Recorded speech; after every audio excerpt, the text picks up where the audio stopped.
Hello, hello, Bl'Artagnan here, back by popular demand, with a Final Fantasy XII theme team that I brought to Unshakable Conviction, the Edgar Intersecting Wills Lufenia Plus fight. Team here is shockingly Vayne, along with Ash and Balthier, and a friend, kind of rounding out the theme with that. Fran is being contributed by Rawlife, my co-host on the livestream. Shoutouts to Rawlife. You can check us out every Monday night, 8:30 p.m. Eastern on Twitch. Check the video description for a link to that. Look forward to seeing you there. Before we get too deep into it, be sure to hit that like button, hit the subscribe button if you haven't already, leave a comment down below, ring that notification bell, and let me know what you think about Final Fantasy XII. Have you played it? Are you a fan? Do you feel it's is it high or low in the series as far as you're concerned? Let me know. I'm curious to hear what you think. I'm still not quite through the game. I've been playing it basically on my off time, and really enjoying it. I really like the world, the story, the characters, the gameplay. I think even the graphics and voice acting held up better than I thought it would, given how old the game is for my first playthrough. Going ahead and spamming some AAs here.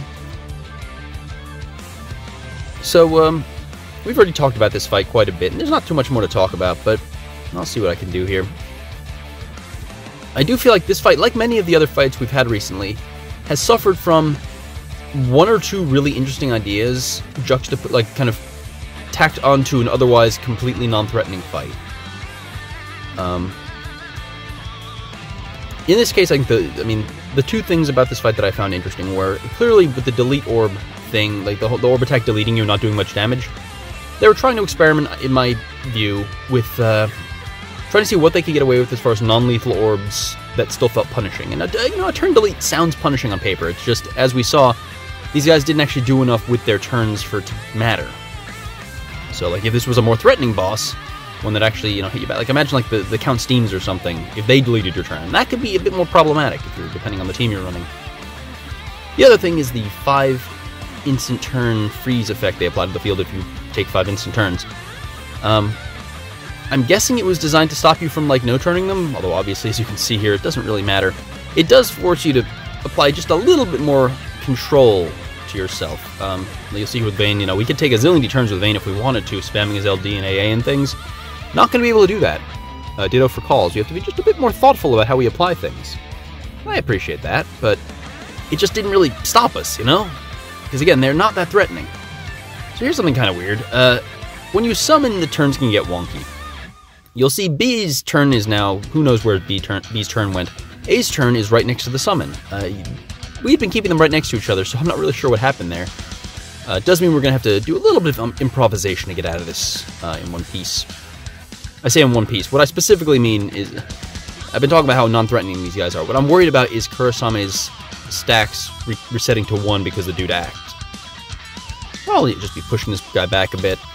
And we're going to use Ash's EX in a second, there we go, to paralyze him and prevent that from happening, because as you may know, Kurisame's stacks do not reset it back to, they'll count up to 5 if the enemy is paralyzed or put to sleep or terrored or whatever, but it won't reset back down to 0, or back down to 1 if they're paralyzed, which is nice. That's just a handy little trick.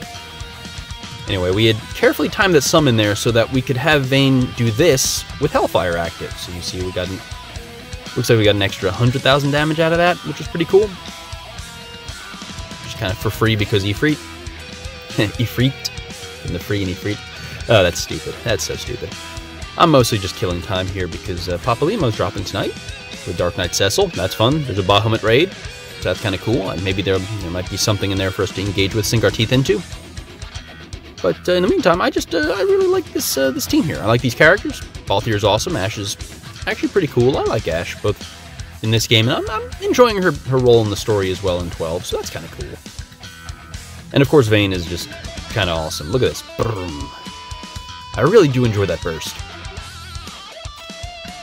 Balthier really is just, Ash has kind of a justifiable niche on this team because she can turn manipulate to help Vayne with the turn control. She resets his EX to kind of help him with that.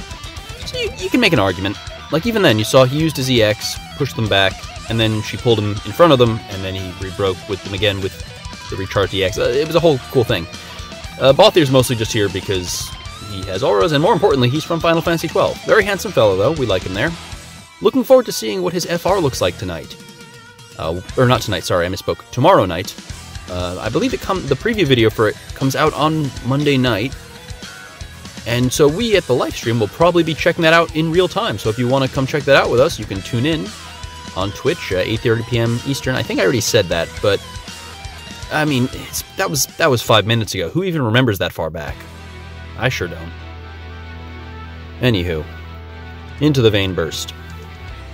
Normally I try to like maximize the burst by setting up by starting it right when his BT effect is at 7 or 8 turns, but I figured, what the hell, we can wait it out. These guys are really not going anywhere, and here we are.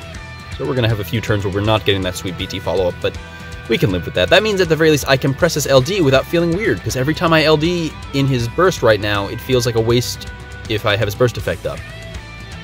I believe his rework, when he gets his Vayne C90, fixes that by making his LD rebreak, which is awesome, and I'm looking forward to that months from now, but it's okay. The thing about this game, the important thing, is that things work in cycles, so there's always something to look forward to. The trick is to not get overly kind of tunnel vision on like one thing, you know? Like, just because X-Death is kind of in a weird place right now, it doesn't mean I'm like, oh no, the game's Golbez, whatever. Like, I find other characters that kind of keep me amused and interested and entertained. We got the Machina, we got the Vayne right here, we got, I apparently blued my Ashe, so you can take from that what you will. That was a life choice I made. I'm sure I won't regret it. But yeah, that's just some kind of, I guess, philosophy you could take out of this as far as DFFOO goes, is don't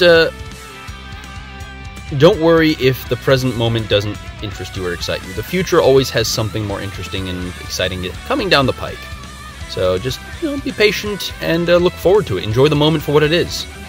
If your favorite character isn't in the greatest spot, maybe your second favorite character is in a really good place and you just haven't really been thinking about them. Or maybe your seventh favorite character, and you'll become more attached to them and interested in them through trying them out here and be like, oh wow, this character actually is a lot more fun than I gave him credit for. Who knows? You never know when something like that'll happen. So I guess that about wraps it up, doesn't it? So let's go ahead and close this out with style, with Vayne ZX, which, because it's still a single dump, will not actually kill. God bless. But there we go. All right. There we go. Final Fantasy XII theme team. 4 Final Fantasy XII characters brought through here. That's kind of cool. Thanks, Raw Life. So with that, I'll see you in the next video, which will be Papalimo related in some capacity. So thanks for watching, and I'll catch you there. Adios.